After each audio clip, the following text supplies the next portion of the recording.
Assalamualaikum warahmatullahi wabarakatuh. Bismillahirrahmanirrahim. Alhamdulillahirabbil alamin. Wa bihi nasta'in ala umuri dunya waddin, wassalatu wassalamu ala asyrafil anbiya wal mursalin wa ala alihi wa sahbihi wa man sara ala nahjihi bi ihsanin ila yaumil wa ba'd.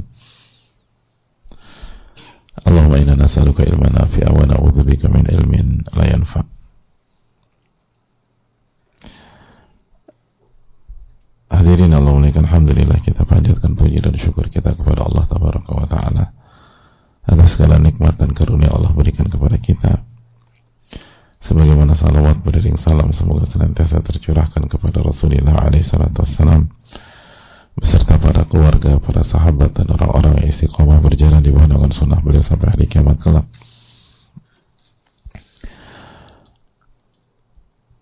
Semoga Allah memberikan kita ilmu yang bermanfaat dan melindungi kita dari ilmu yang tidak bermanfaat.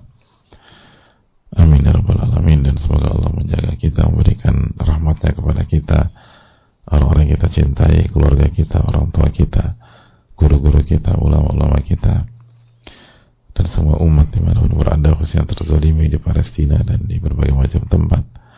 Semoga Allah memberikan kesabaran, keistiqomahan, ketakwaan, dan husnul khatimah, dan kebahagiaan di dunia dan di akhirat. Amin ya rabbal alamin. Hadirin Allah muliakan, alhamdulillah kita bersyukur kepada Rabbul Alamin yang telah kembali mempertemukan kita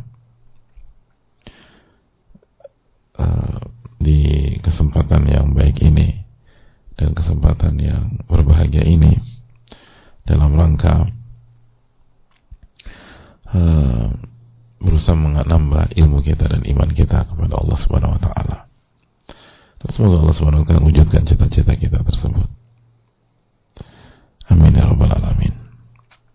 Dan pada kesempatan kali ini kita berada di hadis terakhir dalam bab ini, hadis Anas yang diriwayatkan oleh Imam Tirmidzi. Mari kita masuk ke hadis tersebut. Al-Imam An-Nawawi Yahya bin Sharaf bin Muri Abu Zakaria rahimahullahu rahmatan wasi'ah, semoga Allah merahmati beliau, keluarga beliau, orang tua beliau, dan guru-guru beliau. Beliau menyampaikan rahimahullahu an Anas qala qala Rasulullah sallallahu alaihi wasallam.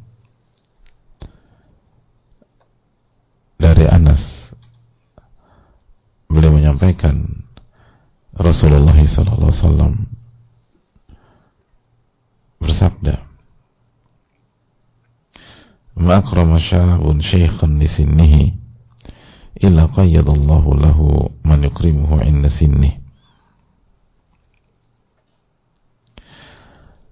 Tidaklah seseorang anak muda memuliakan orang tua karena usianya, karena usia orang tua ini lebih tua.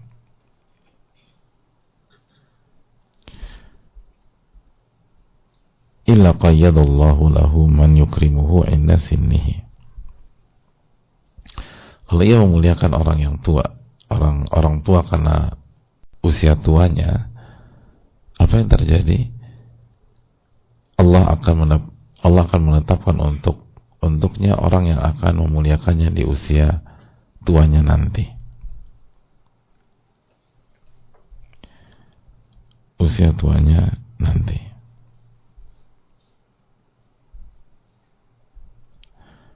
Jadi apabila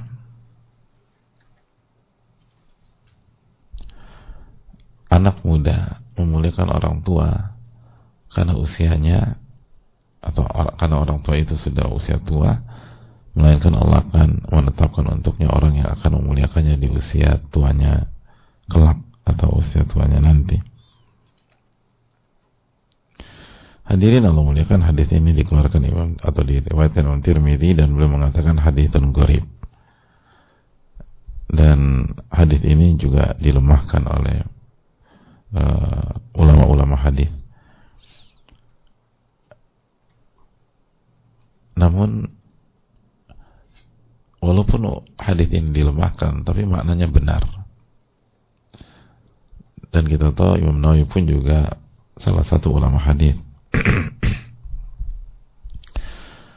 Dan makna ini didukung oleh dalil-dalil yang lain dan kaidah-kaidah umum. Dalil-dalil lain dan kaidah-kaidah umum. Di antaranya adalah kaidah al-jaza' min jinsil amal. Balasan itu tergantung jenis perbuatan. Balasan kebaikan adalah kebaikan.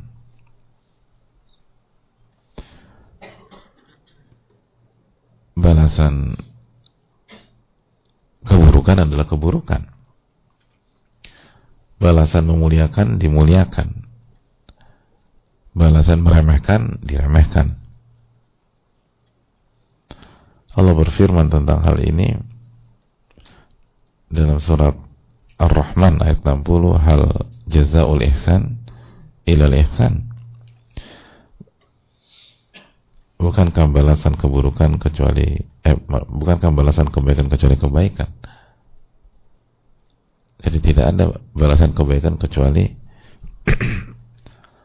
kebaikan. Hal jazaa'ul ihsan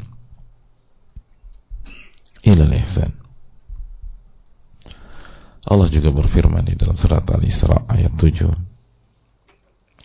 in ahsantum ahsantum li anfusikum.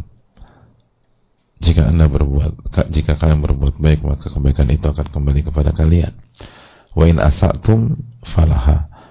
Dan kalau kalian berbuat buruk, maka keburukan itu akan kembali kepada kalian. Jadi hadirin Allah muliakan. Nah, dalil-dalil umum ini kalau kita masukkan ke konteks memuliakan lebih tua, menjadi kesimpulannya apabila kita memuliakan yang lebih tua, maka pada saat kita tua kita akan dimuliakan. Pada saat kita peduli dengan orang tua atau guru atau senior, maka ketika kita jadi senior, kita jadi orang tua, kita jadi guru, kita akan diperhatikan dan dipedulikan. Itu kaidahnya.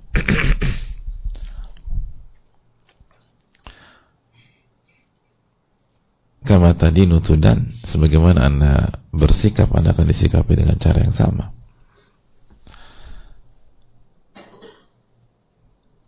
Jadi hadirin Allah muliakan, ini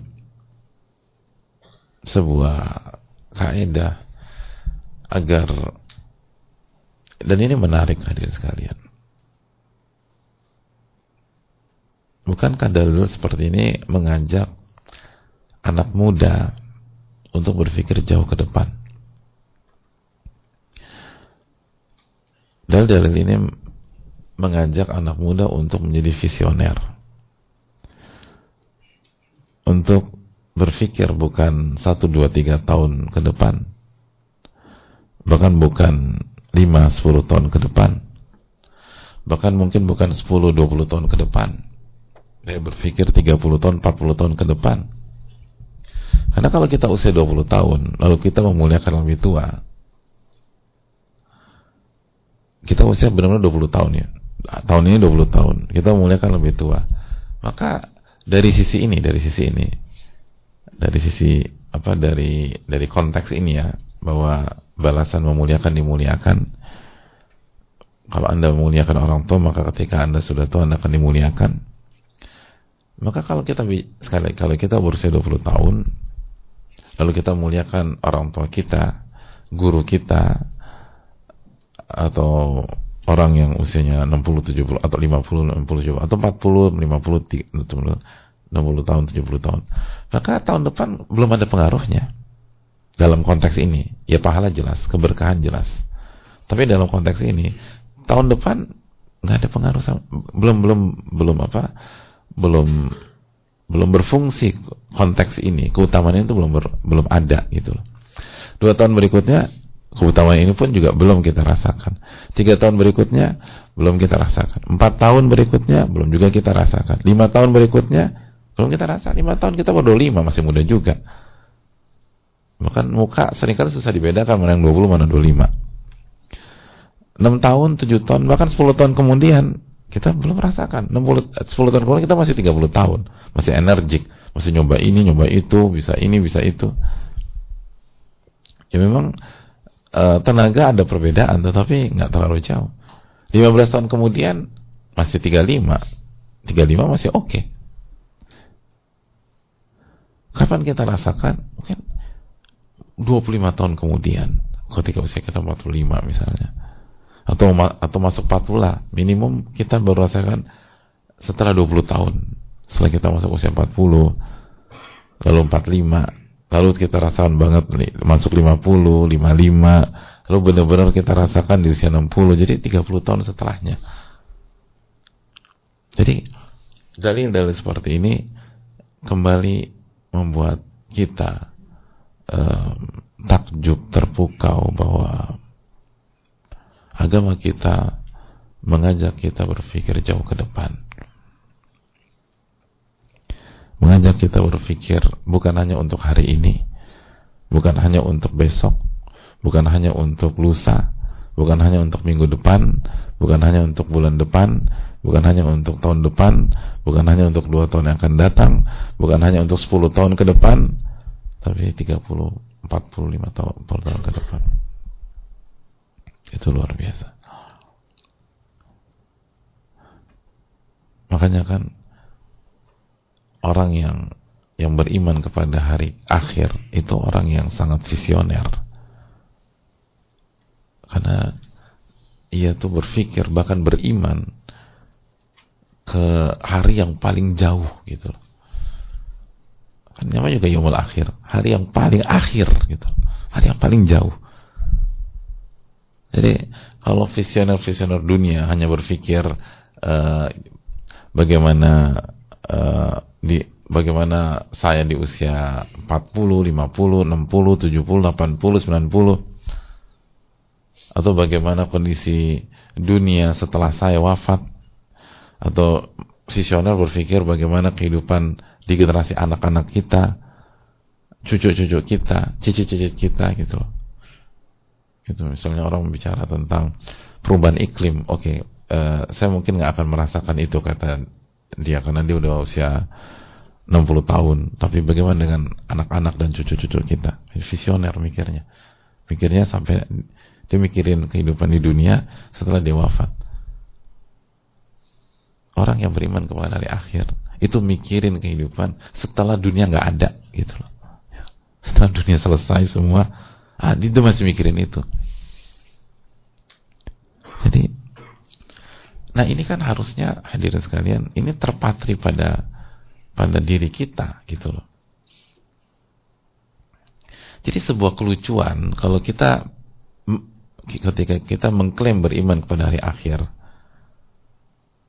tapi habis itu santai-santai, tidur-tiduran, rebahan, main sana main sini, terus ini enggak.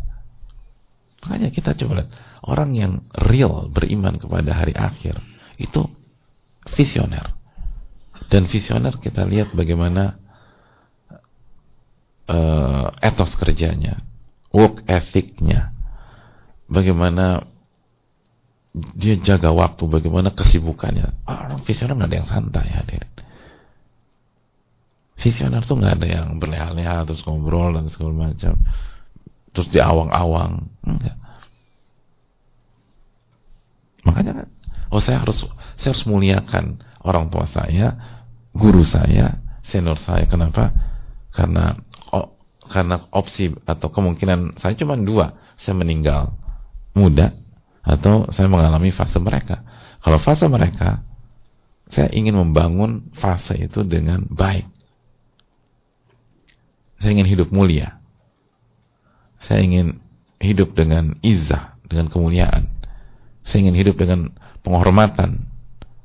Maka salah satunya saya harus hormati dan muliakan orang-orang di usia seperti itu. Kenapa? Al-jaza menyisil amal, balasan tergantung jasa perbuatan. Kalau orang nggak visioner kan dia nggak mikir. Mentang-mentang masih muda sekali, ya suka-suka godong. Dia pikir dia hidup cuma di fase itu aja. Dia nggak mikirin ketika di fase dha'af, di fase lemah. Dan nanti kejadian. Karena dia nggak mau, dia kurang ajar, dia nggak menghormati, dia nggak respect, maka begitu dia akan ditinggalkan. Jadi itu yang harus kita tanamkan bersama-sama. Jadi muliakan yang lebih tua, muliakan guru, muliakan orang tua, karena salah satu hikmahnya, salah satu keuntungan dan ganjarannya, kita akan dimuliakan khususnya pada saat di usia tersebut. Pada saat di usia tersebut. Allahu ta'ala a'lam bishawab. Saya rasa cukup sampai di sini. Semoga Allah memberikan taufik kepada kita